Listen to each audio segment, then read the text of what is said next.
Bismillahirrahmanirrahim. Assalamualaikum warahmatullahi wabarakatuh. Alhamdulillahi rabbil alamin.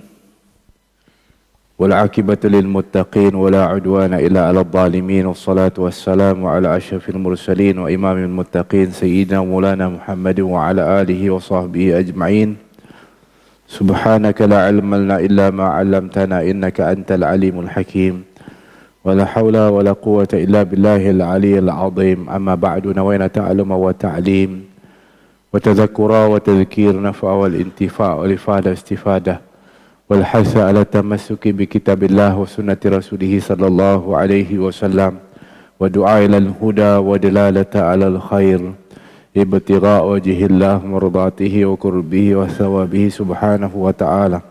وعلى معنى حجة الإسلام الإمام أبو حامد الغزالي علماء العاملين أولياء الصالحين الله ينفعنا بهم وبأسرارهم وأنوارهم علو وبركات نفحاتهم في الدين والدنيا والآخرة. الفاتحة. بسم الله الرحمن الرحيم. الحمد لله رب العالمين الرحمن الرحيم مالك يوم الدين إياك نعبد وإياك نستعين اهدنا الصراط المستقيم صراط الذين أنعمت عليهم غير المغضوب عليهم ولا الضالين. Amin. Alhamdulillah, syukur kepada Allah. Pagi ini kita dapat bersama semula. Kita akan sambung perbahasan dalam kitab Bidayatul Hidayah. Dan kita masih dalam bab adab-adab menjadi imam dan adab-adab menjadi makmum, ataupun disebut dengan adab-adab sembahyang berjamaah.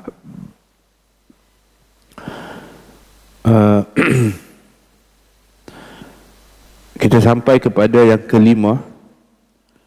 Imam hendaklah merendahkan suaranya ketika membaca doa iftitah,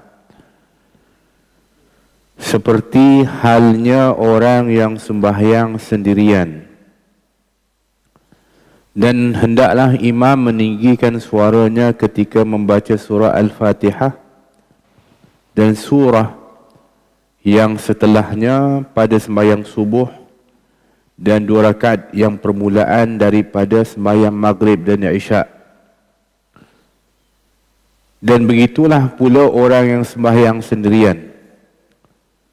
Dan hendaklah imam meninggikan suara dengan perkataan amin pada setiap rakaat yang dituntutkan meninggikan suaranya dalam bacaan. Dan hendaklah makmum menyertai imamnya meninggikan suara dalam bacaan amin dengan tidak terkemudian daripadanya. Jadi setelah imam mengangkat takbiratul ihram,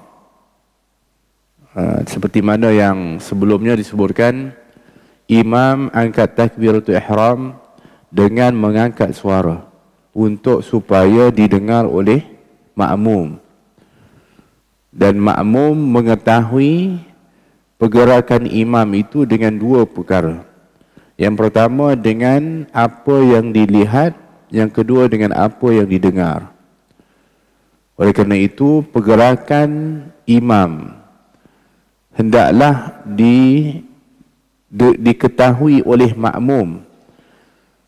Wa imma dengan apa yang dilihat oleh makmum atau apa yang didengar oleh makmum. Oleh kerana itu dalam perpindahan dari satu rukun ke satu rukun, maka sepatutnya imam hendaklah mengangkat suaranya.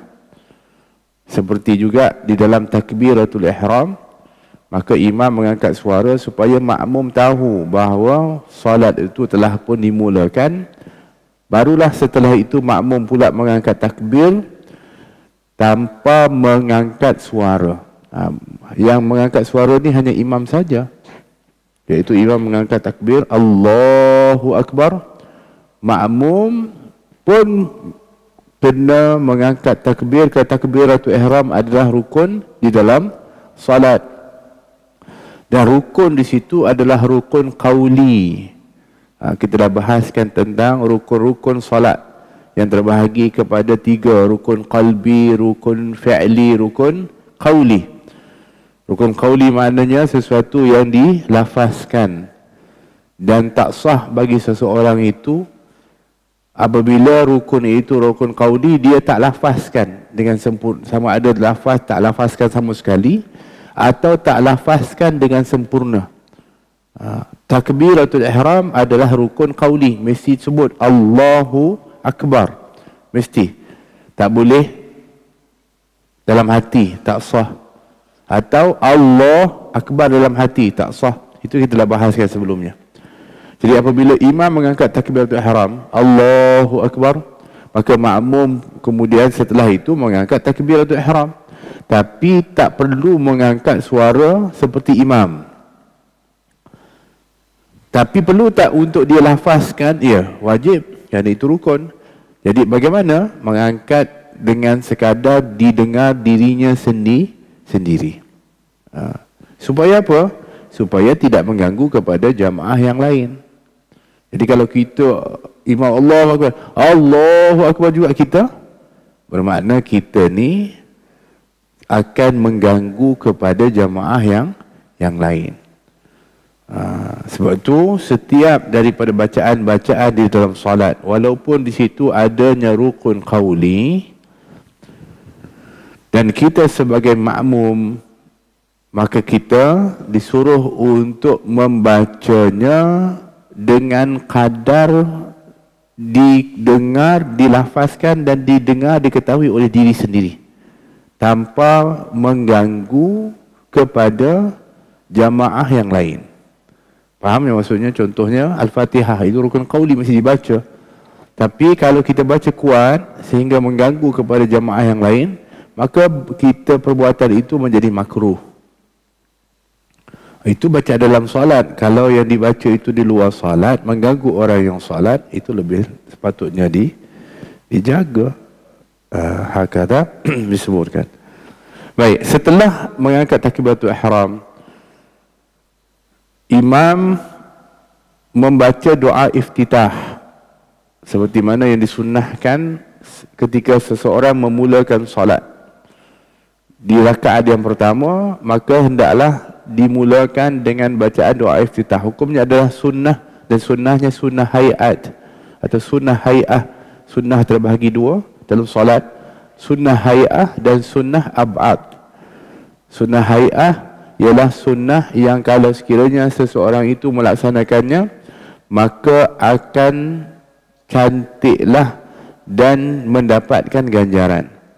Tapi kalau dia tinggalkan, maka tetap juga sah dan tak perlu digantikan dengan sujud sahwi. Sunnah hayat.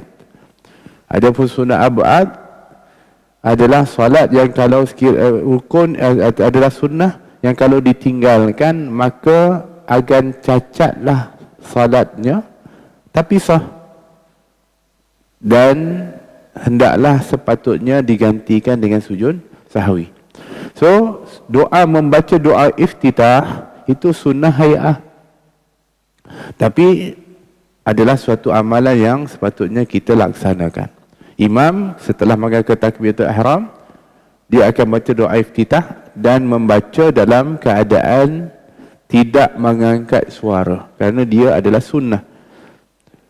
Maka baca sekadar didengar oleh dirinya sendiri. Dan apabila mula membaca Al-Fatihah, maka lihat solat apa. Kalau solat subuh atau solat maghrib dan isyak pada dua rakaat yang awal, maka imam disunnahkan untuk mengangkat suara. Dua rakaat yang awal, maknanya imam kena angkat suara, iaitu membaca sehingga didengar oleh makmum. Baik, kalau imam tak angkat suara, solat maghrib contoh, ingatkan dia baca Allahu Akbar, kemudian dia baca kemudian dia baca sendiri-sendiri, Bismillahirrahmanirrahim, Alhamdulillahirrabbilalamin, Rahmanirrahim, Maliki Yaumiddin. Sah tak solatnya? Ya sah. Sah solatnya. Tapi imam itu menjadi makruh. Makruh. Walaupun sah solatnya sebab dia baca. Cuma dia tak angkat suara. Mukhalafatus sunnah, menyalahi kepada sunnah yang dianjurkan untuk mengangkat suara ketika mana Dua rakaat yang awal dalam solat maghrib dan isyak dan dalam solat subuh. Baik. Jadi hendaklah imam meninggikan suara ketika membaca surah Al-Fatihah dan surah yang setelahnya pada sembahyang subuh dan dua rakaat yang permulaan daripada salat maghrib dan isyak. Ya. Bukan hanya Al-Fatihah, surah setelahnya pun dianjurkan untuk dibaca dengan diangkat suaranya ataupun ditinggikan suaranya.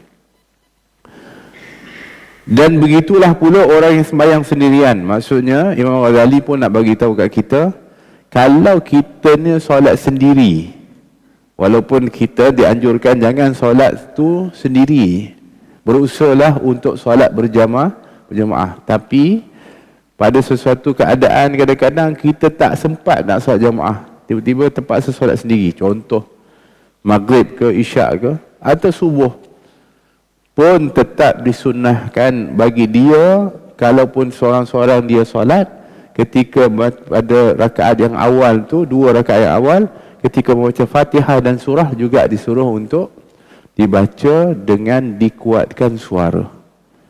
Jadi walau seorang Allahu Akbar, Allahu Akbar kabira walhamdulillah katsira sallallahu alaihi wasallam akhir, kemudian bismillahirrahmanirrahim alhamdulillahi rabbil alamin ar-rahmanir rahim maliki yaumiddin, seorang je pun tetap disunnahkan untuk mengangkat suara walaupun tidak berjamaah, tetap sunnah, ya.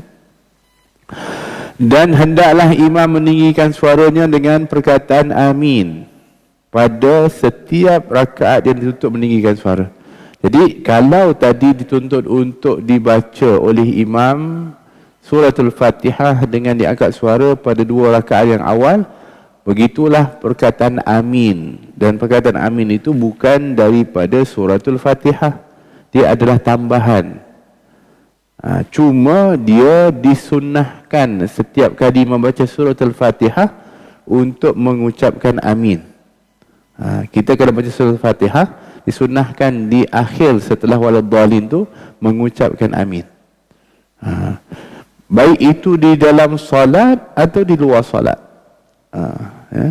Jadi oleh kerana itu imam apabila dah baca surah Al-Fatihah pada rakaat yang awal dalam solat subuh, dalam solat maghrib dan isyak, maka hendaklah dia juga mengucapkan amin itu secara jahar, iaitu secara mengangkat suara.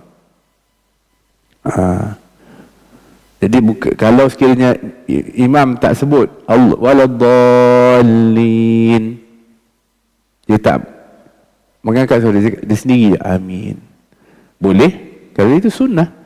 Tapi tuntutan untuk imam mengangkat suara ketika membaca amin itu adalah lebih utama, ya. Dan hendaklah makmum menyertai imamnya meninggikan suara dalam bacaan amin dengan tidak kemudian daripadanya.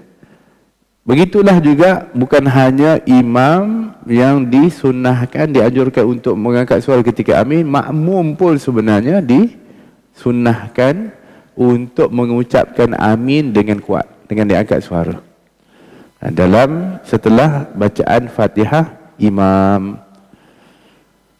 Dan anjuran untuk supaya aminnya imam dan aminnya makmum itu sama,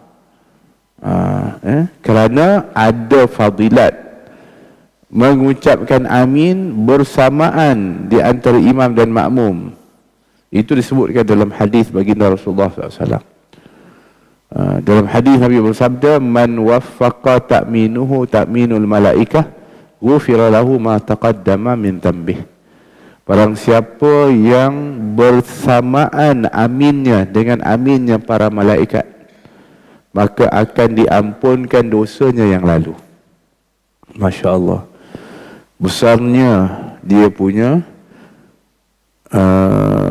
fadilat dan balasan yang kita dapat hanya dengan mengucapkan amin.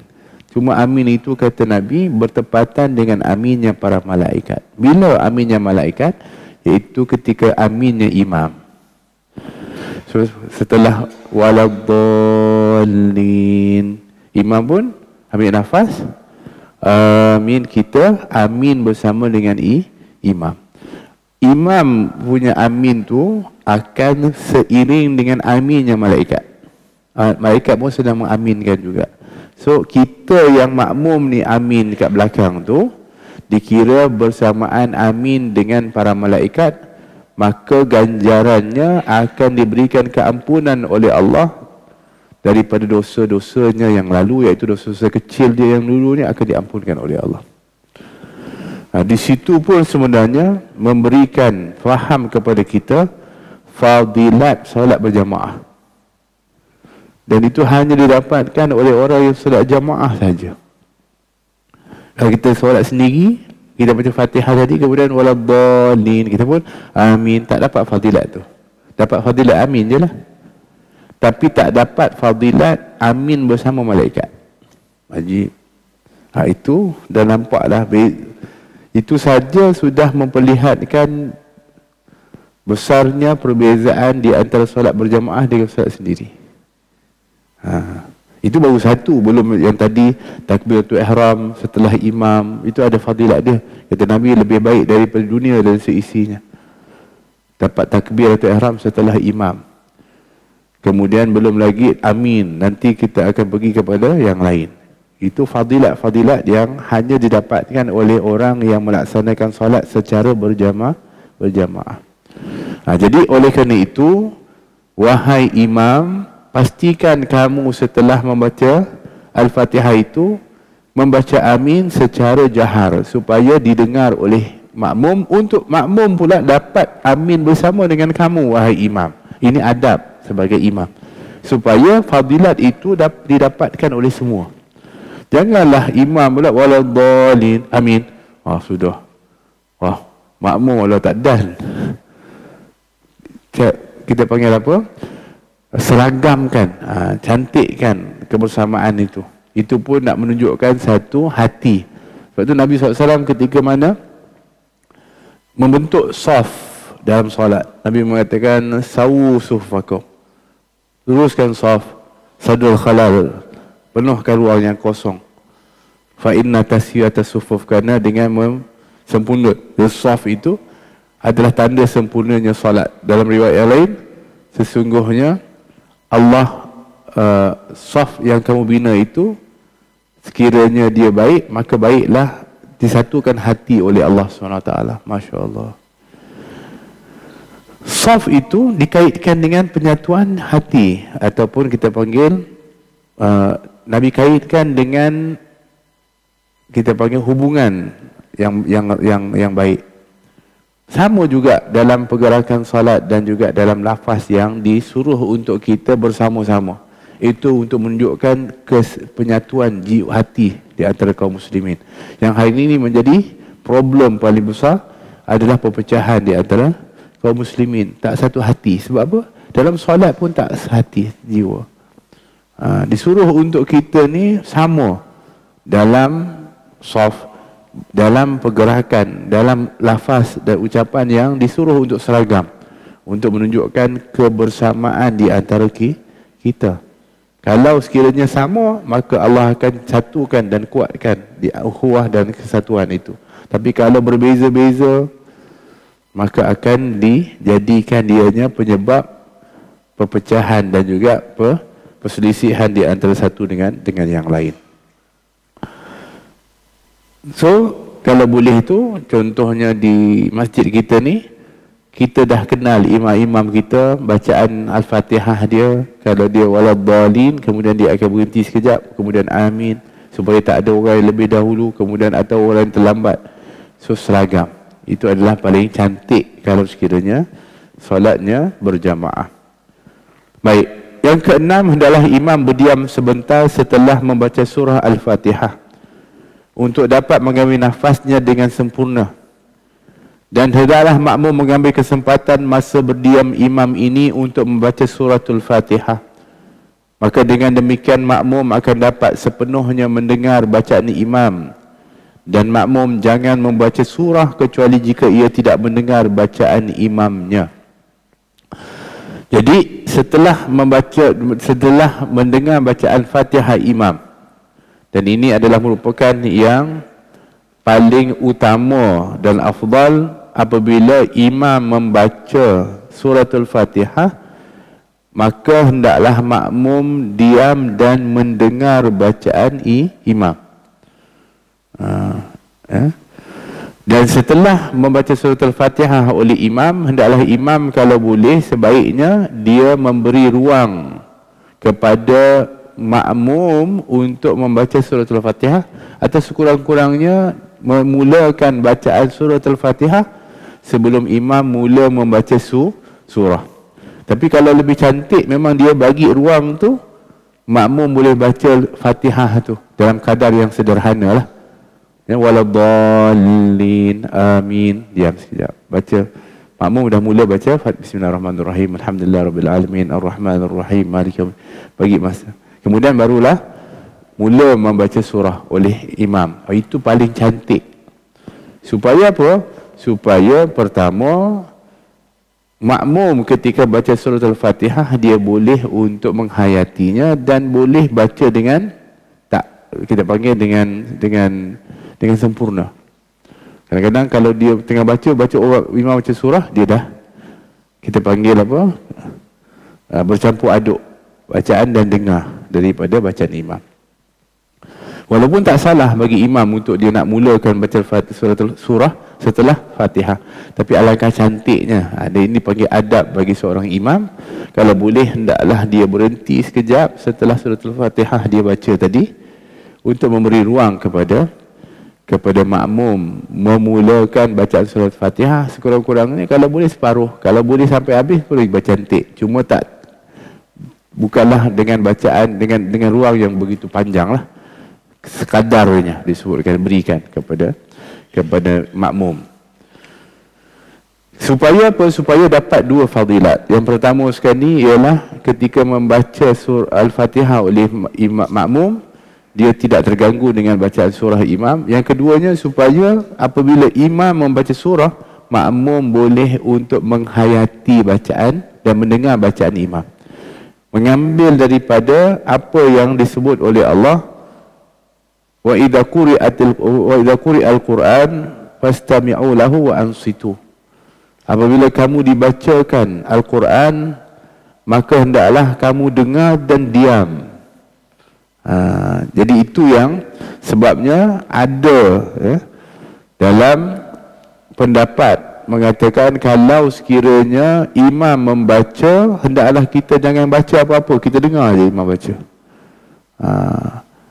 Cuma dalam mazhab Syafi'i khususnya, dan juga mazhab yang lain sebenarnya, kebanyakan mazhab, tetap wajib bagi seorang makmum membaca suratul Fatihah, kerana dia merupakan rukun di dalam salat, berdasarkan hadis Sahih Bukhari yang disebutkan, la salata liman lam yaqra bi ummil Quran, tidak ada salat bagi orang yang tidak membaca ummul Quran atau membaca Fatihatul Kitab atau membaca suratul Fatihah, tak ada salat bagi dia, maksudnya begitu.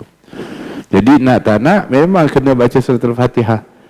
Jadi kerana itu tempat bacaan suratul Fatihah bagi seorang makmum adalah setelah bacaan Fatihah imam dalam solat yang jahar. Dia berbeza dalam solat zuhur, dalam solat asar. Kita terus boleh mula membaca suratul Fatihah kerana kita pun tak mendengar bacaan imam, kerana imam juga membaca secara sirriyah. Tapi dalam solat maghrib, dalam solat isyak, dalam solat subuh, maka tempat bacaan suratul Fatihah itu adalah setelah bacaan Fatihahnya imam.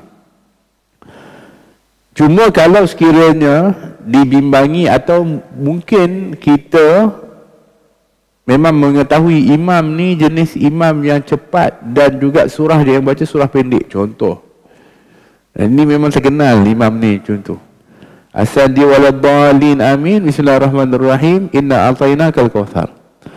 Ini kalau baca suratul Fatihah memang tak sempat habis tu, imam dah rukuk. Walaupun boleh sebenarnya ditinggalkan oleh imam, kerana kita adalah makmum yang muwafiq, bukan masbuk. Boleh ditinggalkan oleh imam. Imam rukuk, imam i'tidal, kita tak habis baca Al-Fatihah, kita habiskan dulu. Tapi kalau memang dia akan ketinggalan sehingga dua rukun yang panjang dan menyebabkan batalnya solat, Maka boleh saja bagi makmum itu membaca Al-Fatihah ketika imam membaca Fatihah. Boleh. Imam baca Fatihah, dia pun baca Fatihah juga. Kerana untuk nak mendapatkan rukun di dalam solat. Cuma dia dikira melakukan itu dalam keadaan tempat yang tak sepatutnya, iaitu maksudnya tempat yang afdal adalah setelah dibaca surah Al-Fatihah oleh imam. Itu hukumnya begitu. Tapi boleh. Kalau mungkin ada orang tanya, boleh tak saya ni sebab saya baca lambat sangat Fatihah, nanti kalau sekiranya imam tu dia dah rukuk, saya pun baca lagi Fatihah tak habis, kemudian nanti dia tidak pun tak habis. Jadi boleh tak saya baca ketika imam baca Fatihah, saya baca juga Fatihah? Jawapannya boleh dan sah. Cuma kalau cantiknya, imam dia berikan sedikit waktu kepada makmum untuk membaca surah Al-Fatihah. Kemudian barulah mula dengan surah supaya makmum dapat untuk mendengar dan menghayati bacaan imam dalam surah tersebut. Kemudian yang ketujuh, hendaklah imam jangan membaca tasbih rukuk dan tasbih sujud lebih dari 3 kali. Dan jangan lebih ketika membaca tasyahud awal dari perkataan Allahumma shalli ala Muhammad. Jadi ini telah pun kita bahaskan dalam perbahasan awal daripada adab-adab sebagai seorang imam, adalah hendaklah imam itu ketika menjadi imam dengan keadaan yang meringankan solat tu. Maksudnya sederhana dalam solat, bukannya terlalu panjang dan membebankan kepada makmum. Sebab Nabi pesan, kalau kamu jadi imam, fal yukhaffif, hendaklah kamu ringankan salatmu itu. Kerana sebab apa? Sebab di belakang kamu itu ada berbagai jenis orang. Ada al-kabir, kata Nabi, iaitu orang tua, yang dia mungkin tak larat nak lama-lama ketika solat tu, berdiri lama ke, ataupun dia nak berada lama. Mungkin kat belakang kamu itu ada sakim, orang yang sakit. Dia datang juga solat berjamaah, Masya Allah, bagus dia. Tapi dia tak larat nak lama-lama. Mungkin yang belakang kamu itu ada orang yang ada urusan. Dia datang juga jamaah, tapi dia tak boleh lama sebab dia ada kerja. Jadi itu semua imam kena fikir, supaya tidak imam menjadi imam yang pentingkan diri sendiri. Kerana sebagai seorang imam atau disebut dengan pemimpin, hendaklah dia mengetahui keadaan rakyatnya atau makmumnya. Ini bukan cerita pasal pilihan raya ya. Ini cerita pasal jamaah ini sebagai imam. Memang itu tugas imam. Dia tahu keadaan supaya dia dapat handle dengan betul. Bukannya hanya sekadar dia jadi imam, sekadar memimpin begitu je. Dia tak tahu pun keadaan rakyat dan makmum dia. Tak boleh. Itu adalah kewajipan sebagai imam dan sebagai pemimpin. Dia kena tahu. Jadi untuk dia adil kepada semua makmumnya, fal yukhaffif, kata Nabi, hendaklah kamu itu sederhana. Tapi kalau nak panjang-panjang, solat sendiri. Solat sendiri, solat sunat. Solat bukan waktu ketika solat fardu, supaya solat fardu itu tak dianggap satu beban kepada orang yang datang berjamaah. Orang datang jamaah, orang kerja macam-macam, sini kilang ada apa semua, datang berjamaah. Solatlah ringan kepada mereka supaya mereka pun nanti akan datang lagi. Tapi kalau dia datang punya lama solat, sekali tu lah dia datang kot. Tak nak datang dah masjid tu, dia kata panjang sangat. Sedangkan kita kalau boleh nak galakkan, nak anjurkan orang datang beramai-ramai solat berjamaah. Nabi gunakan istilah afattanuka ya Muaz, kamu buat fitnah apa ni wahai Muaz? Maknanya seolah-olah kamu memfitnah kepada agama ni. Orang nampak Islam itu jadi agama yang beban dan berat, sedangkan Islam bukan agama macam tu. Tapi orang yang membawa Islam tu, yang membawa imej yang salah terhadap Islam, seperti imam, seperti orang Islam sendiri, kadang-kadang dia yang memburukkan imej Islam tu. So kita kena betul cara handle dia, macam tu. Jadi apabila kita kata ringankan, kata Nabi fal yukhaffif, itu bukan hanya bacaan surahnya, sebab memanglah pada dasarnya Nabi tegur Sayyidina Muaz kerana dia baca surah yang sangat panjang. Surah apa dia baca?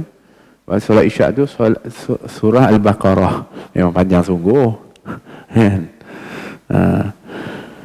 Tapi maksud fal yukhafif dan ringankan bukan hanya surah, termasuklah ketika rukuk dan ketika sujud. Walaupun rukuk dan sujud termasuk rukun panjang, boleh je kita berpanjang-panjang, berlama-lama dalam rukuk dan dalam sujud. Dan dianjurkan memang pun kita kalaulah sendiri solat sunat, memanjangkan tasbih kita dalam rukuk dan dalam sujud. Sebab Nabi SAW sendiri pun kalau dia solat malam, solat sunat, itu kalau dia berdiri membaca surah yang panjang-panjang, Baqarah, surah An-Nisa, surah Al-Ma'idah, itu dibaca oleh Nabi. Tapi rukuk Nabi pun sama panjang seperti qiyam. Nabi akan baca subhanallah wa bihamdihi, subhanallah wa bihamdihi, subhanallahil azim. Nabi akan baca subhanallahil azim, subhanallahil azim, subhanallahil azim. Sampai begitu diulang-ulang sama panjang macam ketika mana qiyam. Maknanya panjangnya rukuk dan sujud Nabi dalam salat sunat baginda Rasulullah SAW. Tapi dalam menjadi imam, jangan panjang. Satu kata Imam Ghazali, kalau boleh hanya 3 kali. Subhana rabbiyal azimi wa bihamdih. 3 kali baca. Jadi Allahu Akbar, subhanallah, subhana rabbiyal azimi wa bihamdih. Subhana rabbiyal azimi wa bihamdih. Subhanallah, subhana rabbiyal azimi wa bihamdih. Sami Allahu liman hamidah. Kalau boleh jangan lebih daripada itu supaya dianya menjadi ringan. Tapi kalau baca 11 kali kan jadi lama.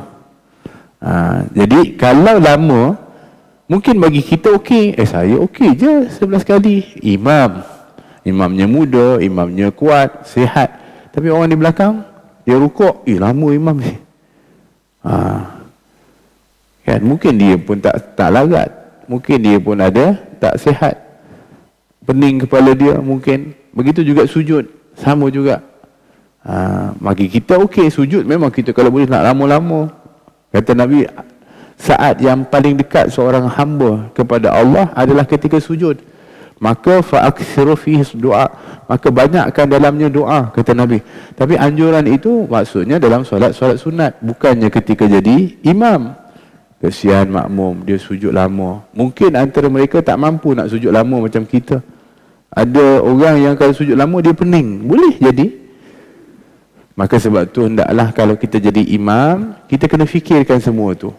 Jadi wajarnya ambillah yang paling sederhana dan sudah mendapatkan sunnah, iaitu sebanyak 3 kali.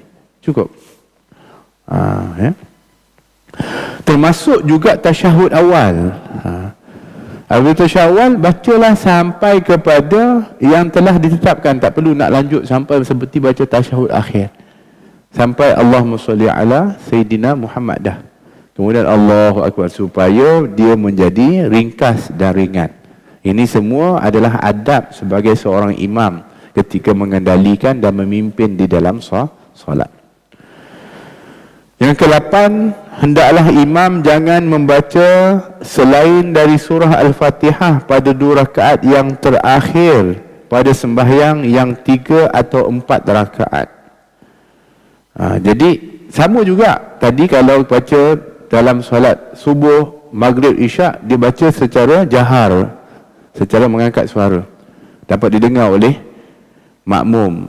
Kemudian dia baca surah, didengar oleh makmum. Tapi setelah tu 2 rakaat yang terakhir kan dibaca sendiri-sendiri, ataupun kita panggil sirriyah, secara sir dibaca Al-Fatihah 2 rakaat yang terakhir. Jadi kalau boleh baca Al-Fatihah, jangan dibaca surah pula lepas tu. Walaupun boleh tak saya kalau solat 4 rakaat tu baca surah lepas Al-Fatihah? Jawapannya boleh. Nabi SAW dalam solat sunat pun setiap rakaat dia baca surah. Boleh. Tapi kalau dah jadi imam, maka janganlah setelah Fatihah itu dibaca surah. Kan, supaya ringkas solatnya. Cukup memadai dengan membaca Al-Fatihah, kemudian rukuk. Kalau Sayyidina Abu Bakar Siddiq setelah membaca surah Fatihah, itu biasa dia akan baca doa, iaitu Doa yang biasa dilafazkan adalah Rabbana la tuzigh qulubana ba'da idh hadaitana wa hab lana min ladunka rahmatan innaka antal wahhab. Jadi waladdallin amin. Rabbana la tuzigh qulubana ba'da idh hadaitana wa hab lana min ladunka rahmatan innaka antal wahhab. Allahu akbar. Itu untuk doa, iaitu doa kemantapan iman. Kalau nak tambahlah sikit, tapi bukan membaca surah, ya, supaya tidak dianya menjadi panjang. Nanti makmum dekat ayat ketiga tu dah waladdallin amin, imam tak rukuk-rukuk ni, rupanya imam baca surah, dah panjang pula. Jadi tak wajar bagi imam untuk membaca surah setelah surah Al-Fatihah di rakaat yang ketiga dan keempat. Cukup dengan baca Fatihah dan rukuk. Dan janganlah ia suka memanjangkan bacaan seperti memanjangkan bacaan doa di dalam tasyahud akhir setelah ia membaca tasyahud yang wajib dan selawat ke atas Rasulullah sallallahu alaihi wasallam. Baik. Membaca doa setelah membaca tasyahud akhir itu adalah sunnah. Dan bahkan dituntut untuk kita baca doa sebelum salam tu. Semua bagi imam ataupun makmum. Dan itu memang merupakan amalan Nabi kita Muhammad SAW. Innahu hamidun majid. Kemudian Nabi akan baca doa. Dan di antara doa-doa yang diriwayatkan, Allahumma inni a'udzubika min adabil qabri wa min adabil jahannam wa min fitnatil mahya wal mamat wa a'udzubika min syarri fitnatil masihid dajjal. Itu akan Nabi baca sebelum salam. Dalam riwayat yang lain, Nabi baca Allahumma ighfir dhunubi ma qaddamtu wa ma akhartu ma asrartu wa ma a'lantu wa ma asraftu wa ma anta a'lamu bihi minni antal muqaddimu wa antal muakhiru la ilaha illa anta. Itu juga ada riwayat Nabi baca sebelum salam. Ada lagi yang ringkas, ya muqallibal qulub tsabbih qalbi ala dinik. Baik. Adalah beberapa lagi sirah bacaan doa Nabi sebelum salam. Memang kita dituntut pun sebelum kita beri salam, setelah bacaan tasyahud akhir, untuk kita baca doa. Dan saat itu saat yang paling mustajab dan merupakan amalan Nabi kita Muhammad SAW. Cuma Imam Ghazali ingatkan, janganlah memanjangkan bacaan doa setelah tasyahud akhir tu, sebelum salam tu, jangan terlalu panjang. Maksud dia, ambil salah satu dari doa-doa tu, bukan semua doa itu dibaca kat dalam tu.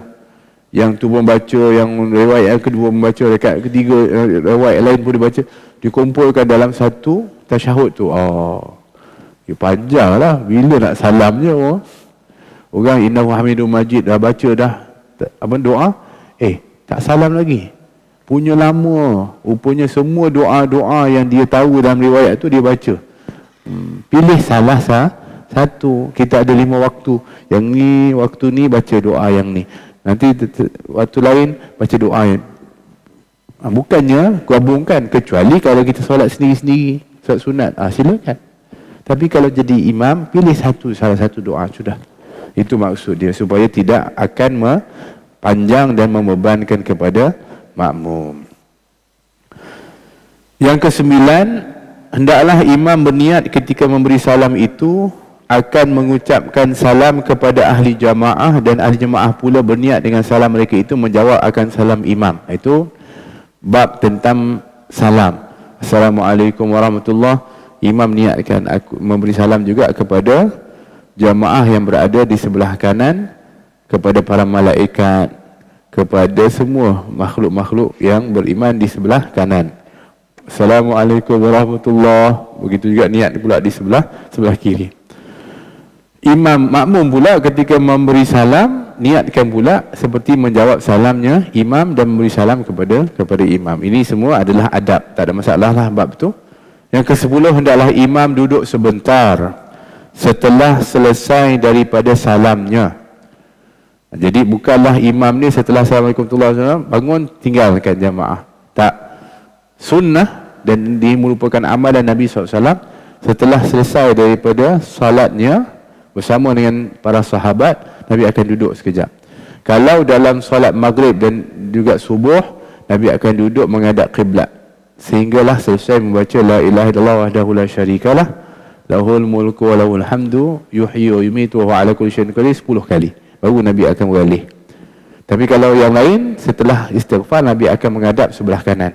Nabi akan menghadap sebelah kanan, maksudnya menghadap, dan kanan Nabi ini adalah, makmum itu adalah melihat kanan baginda Rasulullah SAW. Itu caranya, dan Nabi akan duduk untuk berzikir bersama dengan para sahabat. Dan ini diriwayatkan dalam Sahih Bukhari. Ada orang kata, mana ada Nabi zikir dengan sahabat?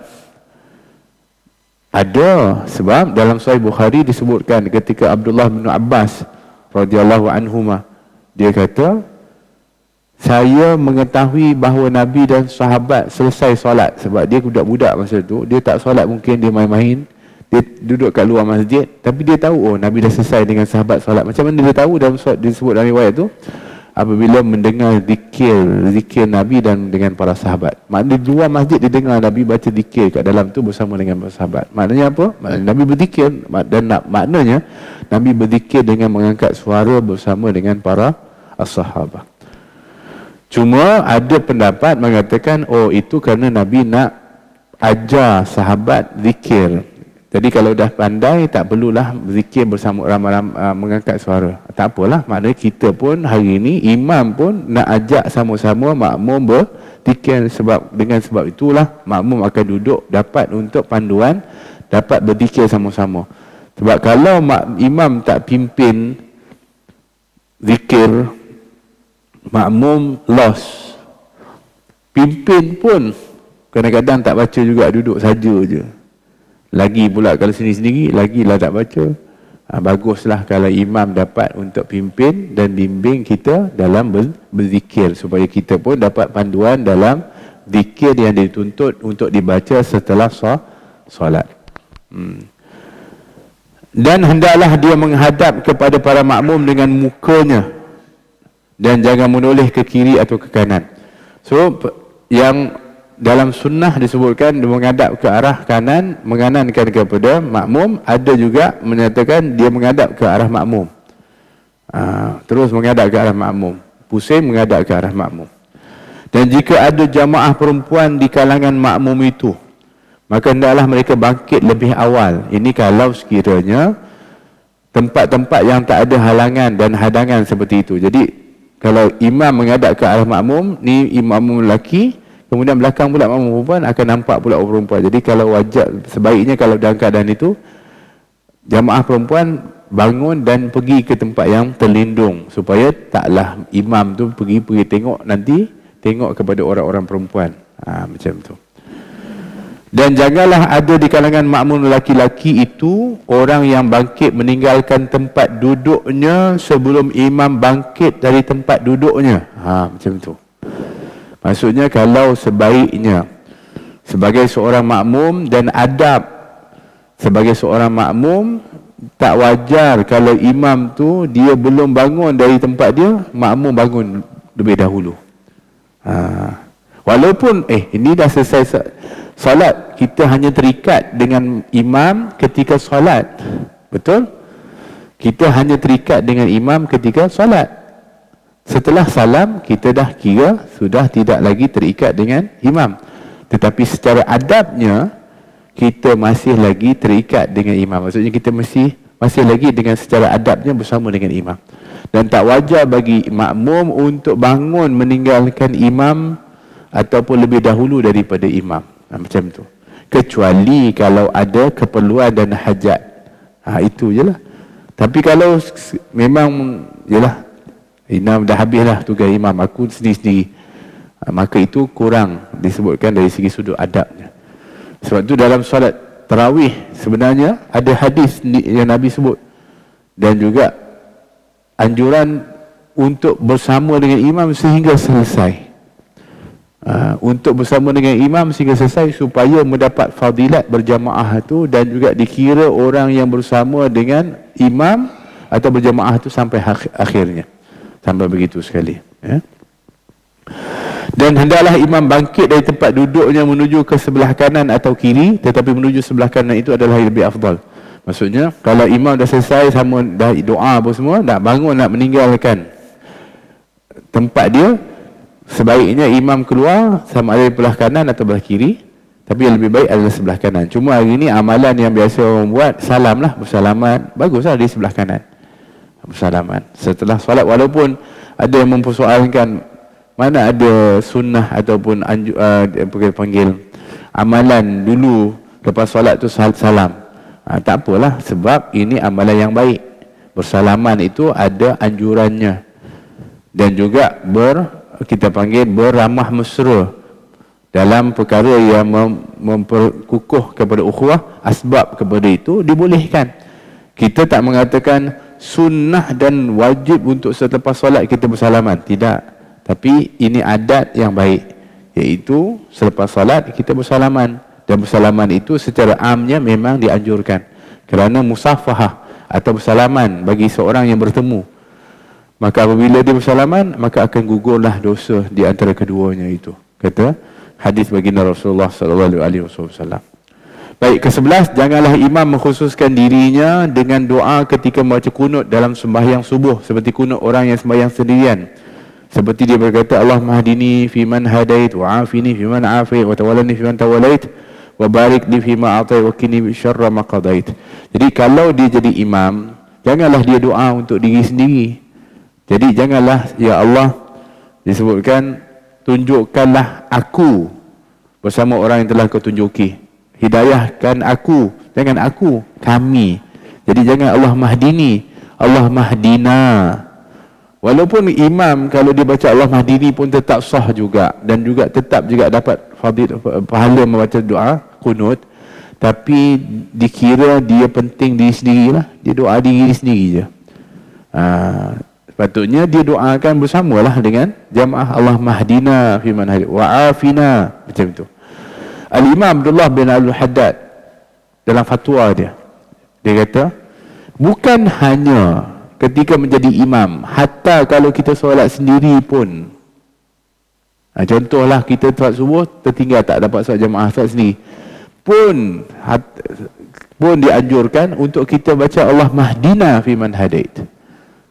Seperti orang perempuan contohnya, dia tak pergi masjid, dia tinggal rumah, tak dapat solat jamaah, dia pun baca doa kunut juga. Sebaik juga kalau dia kalau boleh lah, walaupun dia baca Allah mahdini itu untuk aku, kalau boleh dia baca Allah mahdina juga, iaitu untuk kami. Niatkan kami itu, saya, pasangan saya, keluarga saya, nampak? Niatkan supaya ya Allah berikan hidayah kepada kami, saya, anak-anak saya dan sebagainya, seperti mana orang yang kau berikan hidayah.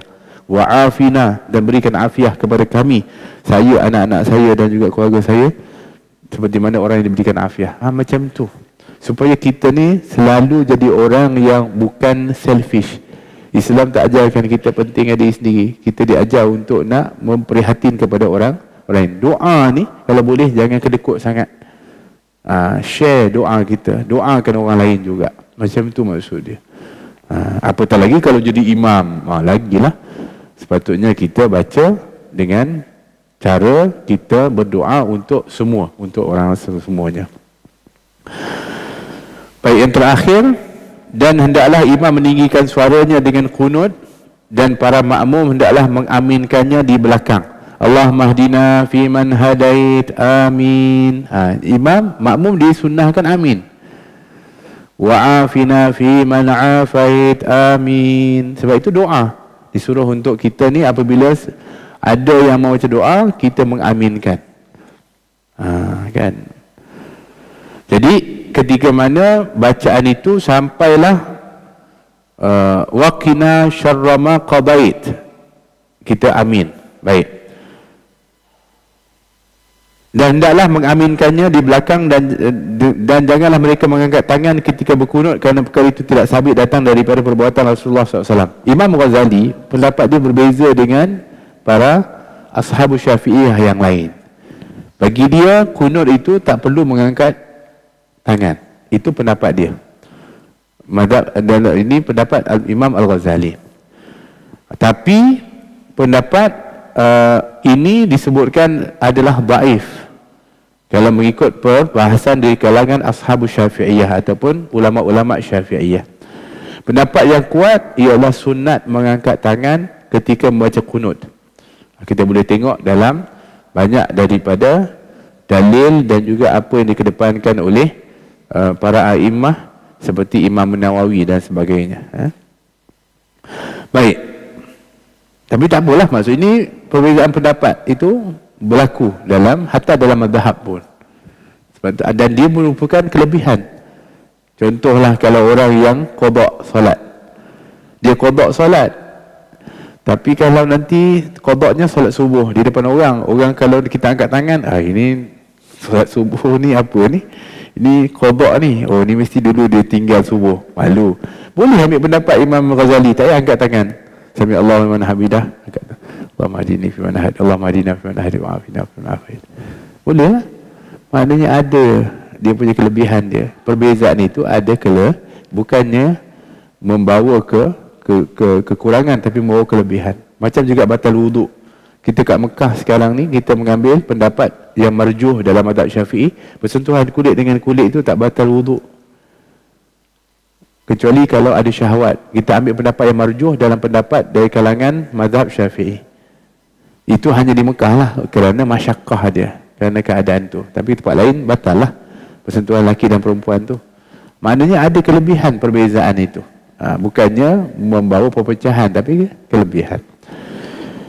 Baik. Dan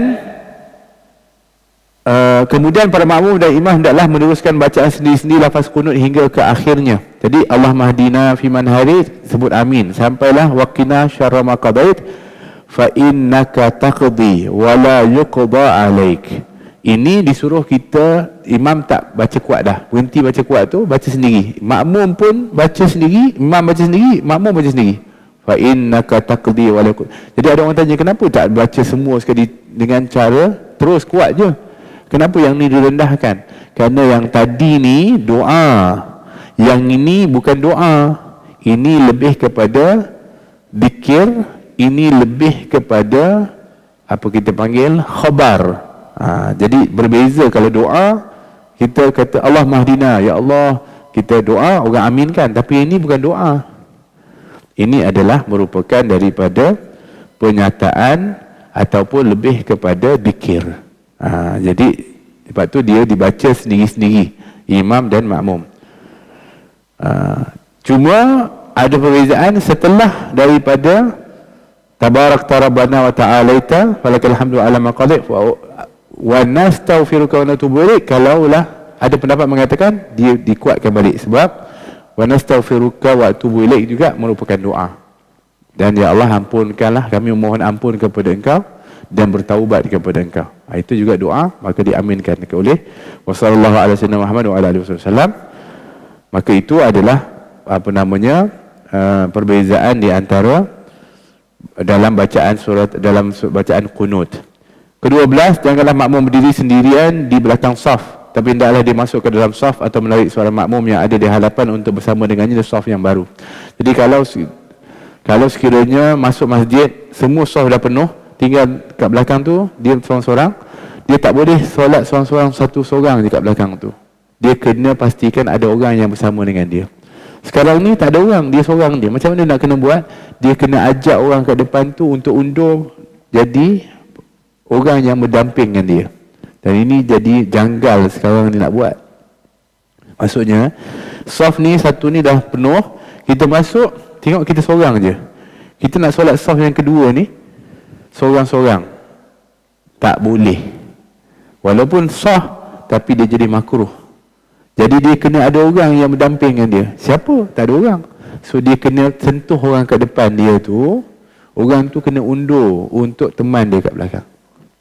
Ini cara ni, dan ini cara yang jarang orang buat. Dan mungkin orang tak tahu pun yang dia tepuk tu, apa hal orang ni tepuk-tepuk aku pula? Semua tak tahu. Tapi sebenarnya itu cara yang betul. Supaya dia tidak soft, menjadi seorang-seorang di dalam soft. Itu cara. Baik. Tapi itu kalau kita boleh buat, baguslah. Sebab tu kalau boleh pilih orang yang ada ilmu, dia kalangan tu, mana orang yang faham ni, nak bagi dia teman kita. Cuma kalau ada orang lain, alhamdulillah. Tapi kalau tak ada orang, kecuali jamaah yang ada, kita kena tepuk seorang tu untuk dia undur dan menemani kita. Baik, yang ke-13, yang terakhir, janganlah makmum itu mendahului imamnya daripada perbuatannya atau menyamainya. Jadi kalau kita mendahului imam tak batal, tapi makruh yang sangat. Tapi kalau dia mendahului lebih dari 2 rukun, batal. Mendahului hilang pahala jamaah, menyamai pun hilang pada jamaah. Jadi sebab tu imam gerak dulu baru makmum. Kalau serentak maka hilang pahala jamaah dalam mazhab Syafi'i. Tapi dalam mazhab Hanafi itu boleh. Sebab tu kalau kita tengok dekat Mekah, kita pergi tengok orang India, minta maaf, serentak dengan imam dia berdua sama. Sampai salam imam, Assalamualaikum, dia melompatlah pergi ke Darjah Aswad. Dia salam sama. Sebab dalam mazhab dia boleh. Kita tak boleh. Kita setelah imam bergerak, baru kita boleh bergerak. Tak boleh menyamai. Kalau menyamai akan hilanglah pahala berjamaah. Jadi samalah. Maknanya hendaklah jangan makmum rukuk sebelum imam sampai kepada batas rukuk, dan jangan makmum turun sujud sebelum dahi imam terletak di atas lantai. Jadi oleh kerana itu, bagaimana nak tahu orang yang kat belakang nak tahu imam tu dah selesai sempurna rukuknya atau dahinya dah menyentuh ke lantai? Dengan cara imam bertakbir. Jadi imam apabila dia Allahu Akbar, bar tu maknanya dia dah sampai kedudukan tu. Allahu Akbar, sujudnya dah sampai ke dahi, baru dia bar, supaya orang kat belakang, oh imam dah sampai dah, baru dia bergerak. Itu adalah cara pemberitahuan kepada makmum supaya makmum tidak mendahului atau menyamai kepada imam. Itulah di antara daripada adab-adab di dalam solatul jamaah. Kerana solat jamaah ini adalah merupakan solat yang sangat besar fadilatnya.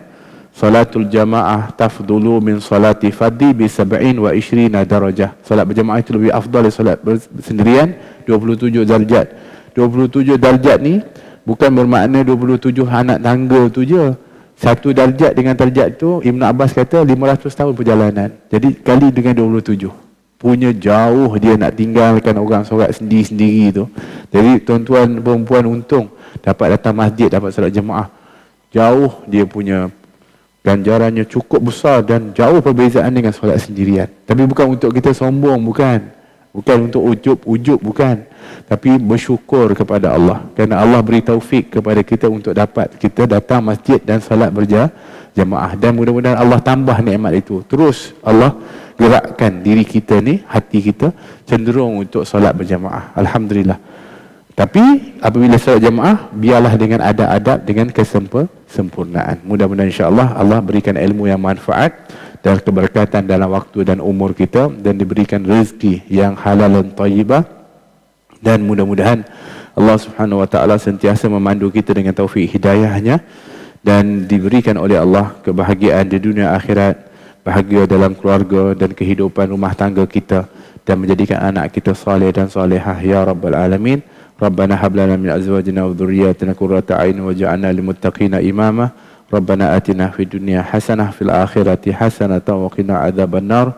Wa sallallahu ala sayyidina Muhammad wa ala alihi wa sahbihi wa sallam. Walhamdulillahi rabbil alamin wal afu minkum. Wassalamu alaikum warahmatullahi wabarakatuh.